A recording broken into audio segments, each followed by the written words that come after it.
hard because of the aesthetic of this piece. I tried really hard not to be too regulated in my free motion. I wanted it to look kind of rustic, I guess. Very I don't know cool. what it would be. So I actually, that was actually kind of hard, right? Right.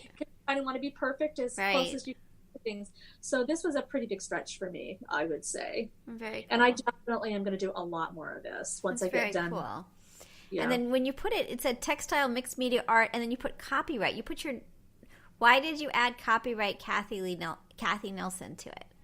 Well, I just threw it on there only because we were going to talk about this, and I had put it up on a Pinterest board. Right. Because it's a private board. Not everybody can get to this. Interesting. But just in case, I just threw it on there to deter anybody from making, because I'm thinking about maybe making this a kit like this, maybe. Yeah. Where I can teach people how to do some of the techniques. Yeah, it's great. And I threw really it on cool. there to deter other creative people who think that it would be a good idea to do it themselves. Now, before we go on to copyright, because I want to chat with it that part of the interview, can you tell us a little bit more? You also have this really cute flower that's got graffiti, and it looks like you... Oh, yeah. Tell me a little bit about that. That was the first sisters trip. And that was when I had decided, that's right after I had finished, I think, that other piece that we were just looking at. So I wanted to explore more writing. So I also love to write. So writing and drawing and quilting and painting. There's some beads on there too, and a little bit. And there's also, I embroidered along the edge of the border there. I haven't bound it yet. Still, you can see. So what I did is, we had so much fun that trip to Sisters with all those women from my family. And so first I drew on a piece of prepared for dye fabric. I just did that. And I started this while we were in Sisters. And was using the Inktense pencils and the medium to just try it out. And then I did so when I got home, I thought, well, I want to write everything I can remember that was kind of funny or whatever that happened while we were all there together. So that's really cool. So it's kind of like a journal sort of. Right. And then fabric journal. Quilting journal. And then when I got home, I asked my 3 granddaughters, because there are 3 sisters who are really close in age, tell me words about sisters. And so some of the stuff are things that they told me, like tears. And there's one up there in the corner that says no stink eye, because that was a big thing at the time with those 3. And then everybody's name is on here who went to Sisters, plus the 3 girls who gave you some more words about sisters. And then there's also some words from poems that are about family and sisters, and some songs I know about that in there. And really then great. I just kind of free motion quilted and thread painted over the top of it all. I love it. And so it's just kind of like a journal. And what did you use for what ink? To remind me what the ink is that you used for the words. What ink that's a Sharpie. Just a Sharpie. Yeah. And if you wanted to do something that would be used and washed, do you think you could use a Sharpie, or would you use something else? Oh, I think so. I have clothes that the Sharpies never come out of. Oh, so interesting. I am sure that would work. Interesting. Cool. Yeah, and I think in particular on prepared for dye fabric, I would not worry about it coming out. Interesting. Yeah, because it's made to grab and hold the dye particles. So cool. Love it. Yeah. Totally love it. Okay. That was really fun. I'm going to definitely be doing some more things like that. But I don't hang textile stuff on the wall, so I don't know what to do with these things. So I just sort of have it. It's sitting on my design wall, poked up there. It's so great. Why don't you hang it up? It's awesome. I don't know. I don't know. My kid hates it when I put stuff on the walls, but I love it because I want to see the beauty. She's like, quilts are not for hanging on walls, but I think they are, because I think they're art. Even if they're really dumb, I love them on the walls. I think I may not be willing to become a grandma in my home decor yet. Yeah? Oh, do you think that's a grandma thing? I don't know. It's a grandma thing. The quilting army quilt bombed my office because of this event that we had, and it's just like covered, like covered in quilts, and it's really hard to take it down. They're probably like, give our quilts back, but there's just like something about a room filled with quilts. It's like cuddling. It's like, you know, the warmth you feel of the quilt is now on the walls. How cool is that? Yeah, you know? And that one and this little piece, it's about, I think it's probably 18 or 19 inches square. I'm sort of thinking maybe what I'll do is put it behind glass and take it to work and hang it there. Oh, that's nice. Yeah, you know, to warm up my office a little bit. Yeah, that's very cool. I like that. That's a great idea. Yeah, it was pretty fun though. I would definitely do it again, and that would be a super fun class. Yeah. So that's why that's in here in the hidden one, because that's a class I would really enjoy teaching. Yeah. I like teaching, and so. Do you teach now? Do you teach classes now? I haven't been lately. I've taught art. So I've taught watercolor classes. I've taught colored pencil classes and drawing classes. I've taught at the community level. So I've taught teaching kids to draw, and portrait classes. I haven't taught any quilting classes. Interesting. Yeah. So. You know, all right, so waiting for courage to attempt quilting, 20 years and counting original design applique. What are these? So I threw this in here because I just think that a lot of people do this and we should talk about it. Yeah. So let's see. So my first foray back, so it would be in the 90s, back into quilting.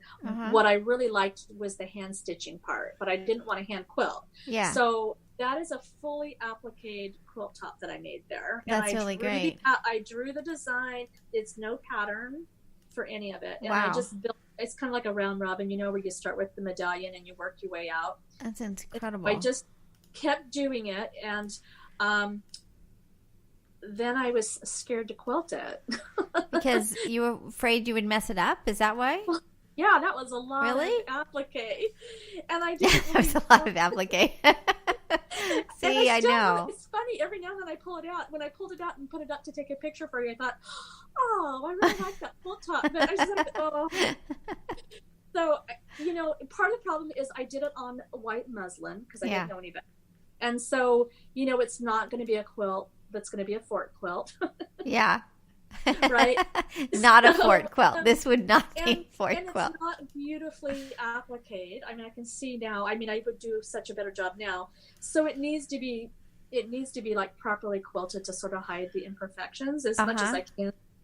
And so I'm getting pretty close to getting ready to quilt that one. But I just pull it out and look at it, and then I fold it up and put it away again. Yeah, I've got those. Yeah. I just, you know, like they're old friends that you're like, yeah, I'm not ready to do that. Well, I might rent a long arm and quilt it on long arm. I think if I owned a long arm, I might have gotten at it by now. Yeah. Where I could rulers well and just have a little more, I don't know, different kind of control where it's all nice and flat. And I can see where I'm going. Yeah. So I might do that. Interesting. Yeah. I'm ashamed though for putting it on muslin because, you know, it's not going to hold up. So. So what do you think you'll do with it once you get it done? Well, I'll just put it on my bed every now and then. What I do is I don't like making giant quilts. Yeah. I make like full size. I've made one queen and I thought it was going to kill me. Yeah. It's not on. I totally get that. I don't know where the pictures of that went. But that was a Dresden plate. So there was a lot of quilting anyway. And so I have like do you know what matelassé is? It's a bed covering. Okay. So it sort of looks like it's a bed covering that kind of looks like whole cloth quilting. Oh, cool. But not really. It's just woven that way. So I have that on my bed, and then I can put whatever quilt over top of it that I want. Yeah. Right? We just got a blue whole cloth, and then we can add any quilt on top, smaller quilts on top. Yeah. And it changes the whole room. It's really great. Right? I like that. Yeah, I do too. I like that a lot. Yeah, so that's kind of the idea. So I figured this is probably just something like maybe at the holidays I would put that on my bed over the top. Oh, that's nice. I like that. Yeah. That's really cool. Yeah, my kids can fight over it after I'm gone about who has if it lasts. If it lasts. Well, this is so awesome. Okay, so let's talk a little bit about copyright? What role does copyright and intellectual property play in your world and in your thought process? So, I mean, I think it's really important. You know, it's so hard. I've been listening to all these podcasts and I kind of agree with everybody, even though people say different things, how they feel about it. But yeah, I think that it's important for us to be inspired by other people. That's how art grows and develops and changes through time. Yeah. But at the same time, I think it's really important for us to develop our own.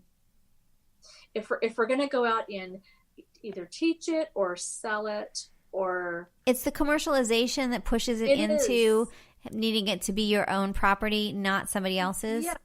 Yes, for me. Interesting. And my husband, he did professional photography on the side for kind of a long time. Yeah. And so how does he feel about it? I was always worried about that. Well, he feels really strongly about it. He'll give away as many prints as people want for free, but he doesn't want them, selling his stuff as theirs. Now, if they sold it as like, this is somebody. Yes. I don't think he would Is care. it the attribution part or is it the economic part of it that bothers him? Well, he wasn't really doing it he wasn't doing it for economics. He was doing it for business. Right. He was doing other things for economics, not exactly. And so he doesn't want somebody else using. Is it? I'm just so funny. I've just been reading these cases of somebody who was a photographer who donated a bunch of stuff to to the Library of Congress, and then Getty used it commercially. They were charging people. I just think that's really bad form. Yeah, so did the court. The court didn't like it, but it's just not very nice. Yeah. Well, the court it was not a good situation. Yeah. So, and I think there's a lot of gray area there when you talk about those kind of things, right? Yeah, hugely. Right, hugely. Right. And it's expensive. It's expensive to litigate. Yeah, it's impossible, right? It's impossible. So, I mean, unless you are, it's so egregious and you've got a pro bono attorney that says, this is so wrong, let's take this to court. Or you're a big company and you've got the money. It's not really made for just small little complaints, right? We don't have a small claims court. Exactly. And there is some talk about making a small claims court. And I don't know. I'm not on. I worry about that. I think there's a lot of freedom and play in our system, and I know there's a lot of theft and there's a lot of issues and people getting upset. But I think, could the system just get really awful if we do have small claims? Like the idea of the love, right? It would shut down creativity altogether. Right. Because people would just be, somebody's going to sue me if I draw a picture. Right. Right. So I for about 5 years, so 8 years ago, I was hand dyeing really high end yarn and selling it on in a Etsy shop. Oh, really? And wholesale around the Portland market. Yeah. And that's another really big arts and crafts market. So the yarn market, the hand dyed yarn market. Yeah. Yeah. And so I was doing that. And my name is Kathee Nelson. Yeah. Right? Right. And so I had a website at the time, and it was Kathee Nelson Art. That was my website. I figured, nobody can say I've stolen any copyright names or anything. Right. It's just your name. And I'm allowed to be me. Yeah. So when I started throwing my yarn up there on my site, yeah, I said Kathee Nelson Art Yarn. Yeah. As opposed to Kathee Nelson Art Pictures. Right. And I got so much garbage from the yarn community. Why? Because there is a brand out there called Art Yarn that makes beautiful yarn. And they thought that they were upset that you were using. You had your name. It was trademarked. They thought it was trademarked as opposed to. Oh, yeah, that's not true. I mean, that's ridiculous. Right. I mean, it's a descriptive use of what you were doing. It wasn't. I mean, they can claim it and scare you and all that stuff, but when I tried to explain that to these people who did not know what they were talking about, right? And you're not threatening to them, right? Oh, it wasn't.